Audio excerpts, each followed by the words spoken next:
दोस्तों, अगर अमेरिका के एक्सपर्ट्स और वहाँ के थिंक टैंक्स मीडिया वगैरह की बात माने तो अमेरिका काफी ज्यादा इस समय जिद्दोजहद कर रहा है भारत को फाइटर जेट बेचने के लिए, और हम लोग देख भी पा रहे हैं।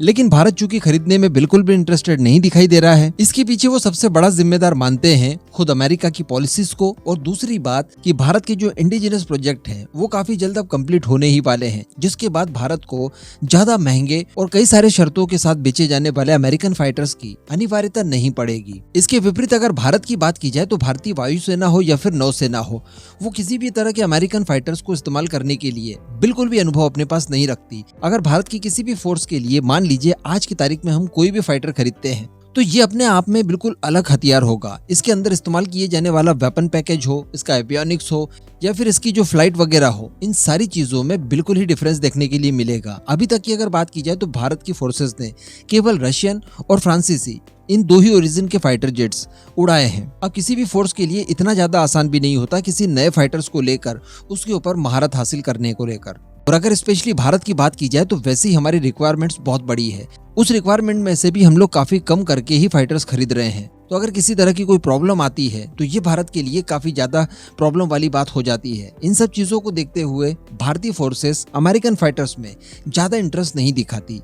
अभी हमने रिसेंटली देखा कि नेवी के लिए जब F-18 सुपर हॉर्नेट का ऑफर आया था तो भारत की नौसेना द्वारा इन्हें ठुकरा दिया गया, क्योंकि इनमें ना तो हम लोग भारतीय हथियारों का इस्तेमाल कर सकते हैं और ना ही दूसरे तरह का कोई ज्यादा फ्रीडम मिलेगा जैसा कि रफाल एम के साथ फ्रांस हमें देने वाला है। फ्रांसीसी रफाल एम में भारतीय मिसाइलों के साथ साथ उसमें कई सारे इंडियन स्पेसिफिक एनहांसमेंट भी हम लोग करवा पाएंगे। हमारी वायुसेना को अच्छा खासा अनुभव है राफेल को लेकर, तो ट्रेनिंग में भी ज्यादा दिक्कतें नहीं जाएगी। ओवरऑल मेंटेनेंस वगैरह की बात भी की जाए तो वो भी भारत के अंदर बड़ी आसानी से हो पाएगा। यही एक कारण है कि भारतीय नौसेना द्वारा भी अमेरिका के F-18 सुपर हॉर्नेट को नहीं चुना गया। लेकिन भारत द्वारा बार बार अमेरिकन फाइटर्स की अनदेखी करना ये अमेरिका के लिए कोई अच्छा साइन बिल्कुल भी नहीं है। एक तो अमेरिका भारत के साथ लंबी चौड़ी पार्टनरशिप चाहता है, जिसके लिए फाइटर जेट बेचना उसके लिए काफी ज्यादा अनिवार्य हो जाता है। और दूसरी बात कि अमेरिका चाहता है कि अपने ऊपर लगा हुआ एक दाग मिटा दे।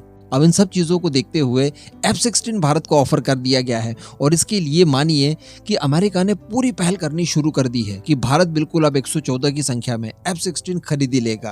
क्या खबर निकल कर आई है, आगे हम लोग डिस्कशन करते हैं। आप बस वीडियो को एकदम एंड तक देखते हुए चैनल को सब्सक्राइब जरूर कर दीजिएगा।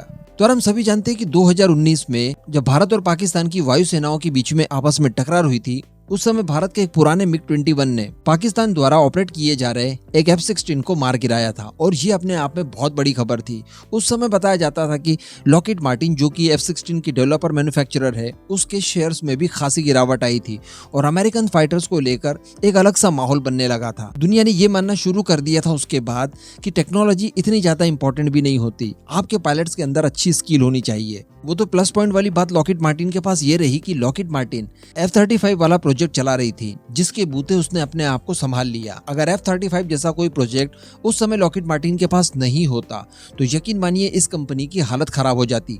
अब इन सारी चीजों को देखते हुए अमेरिका चाहता है कि भारत को यही वाला फाइटर जेट टिका दिया जाए जो कि खुद भारतीय वायुसेना ने शॉट डाउन किया था, यानी F-16। अब डायरेक्टली F-16 के नाम पर नहीं बेचा जा सकता, इस वजह से इसे F-21 कर दिया गया। ये हम सभी जानते हैं कि काफी समय से लॉकहीड मार्टिन इस कोशिश में लगी हुई है कि टाटा के साथ मिलकर इनकी मैन्युफैक्चरिंग भारत में ही की जाए और भारत को MRFA प्रोजेक्ट के तहत 114 की संख्या में इन्हें बेचा जाए। लेकिन चूंकि भारत ने बिल्कुल भी इनके अंदर इंटरेस्ट नहीं दिखाया, इन सब चीजों को देखते हुए अब लॉकहीड मार्टिन थोड़ी सी एक्टिव नजर आ रही है। और लॉकहीड मार्टिन की तरफ से उनके जो मुख्य कार्यकारी अधिकारी हैं जो भारत में हैं, उन्होंने द प्रिंट को बताया कि हमारा F-21 जो कि F-16 ही है, वो भारत के लिए काफी ज्यादा सूटेबल है। और बताया जा रहा है कि ये उस गैप को फुलफिल करेगा जो कि LCA तेजस से लेकर Su-30 और राफेल के बीच में पड़ता है। और MRFA में जैसे ही RFP जारी की जाएगी उसके बाद ये भारतीय वायुसेना को ऑफिशियली इसे ऑफर भी करने वाले हैं। अब यहाँ पर जो उन्होंने आर्ग्यूमेंट दिए हैं वो आप जान लीजिए। उन्होंने कहा है कि भारत को अपने F-16V कॉन्फ़िगरेशन ब्लॉक 70-72 की पेशकश की जा रही है, जिन्हें की F-21 नाम दिया गया है। F-21 की अगर मैक्सिमम टेक ऑफ वेट की बात की जाए तो ये 21 टन का है, जो कि राफेल के 24 टन और सुकोई के 34.5 टन की तुलना में कम है। लेकिन LCA तेजस मार्क 1A जिसकी क्षमता है 14 टन की और मार्क 2 जिसकी क्षमता होने वाली है 17.5 टन, उससे अधिक है। तो ये बता रहे हैं कि देखिए उनके बीच में ये बड़ी आसानी से फिट हो जाएगा भारतीय वायुसेना के अंदर। और अगर MRFA टेंडर दिया जाता है लॉकहीड मार्टिन को तो 114 की संख्या में F-21 भारत में ही निर्मित करने के लिए वो प्रतिबद्ध है। साथ में उन्होंने कहा है कि ये जो F-16 है, जो कि F-21 बन चुका है, ये पाकिस्तान को दिए गए F-16 ब्लॉक 52 की तुलना में काफी ज्यादा ताकतवर और एडवांस है, और साथ ही इसमें BVR कैपेबिलिटी ज्यादा है, और ये एक साथ एक ही हार्ड पॉइंट पर 3 की संख्या में BVRAM मिसाइलों को कैरी कर सकता है, क्योंकि इसमें ट्रिपल रेल लॉन्चर लगा हुआ है। तो इन सब चीजों की बदौलत ये भारत को चाहते हैं कि F-21 या फिर F-16 आप कह दीजिए, ये टिकाना चाहते हैं। और इन्हीं सब फाइटर्स को बेचने के लिए ही अमेरिका द्वारा आपने देखा होगा कि F-35 को एरो इंडिया में भेजा जा रहा है। एरो इंडिया में F-35 को स्टैटिक डिस्प्ले भी किया जाएगा और साथ ही यह डिस्प्ले भी किया जाएगा। तो कहने का मतलब अमेरिका ये बताने की कोशिश कर रहा है कि देखिए, अगर अच्छी साझेदारी हो जाती दोनों देशों के बीच में तो हम आपको F-35 भी दे सकते हैं। लेकिन अब आप नीचे कमेंट करके बताइए कि अमेरिका द्वारा दिए गए इस प्रलोभन को भारत ने स्वीकार करना चाहिए या फिर नहीं।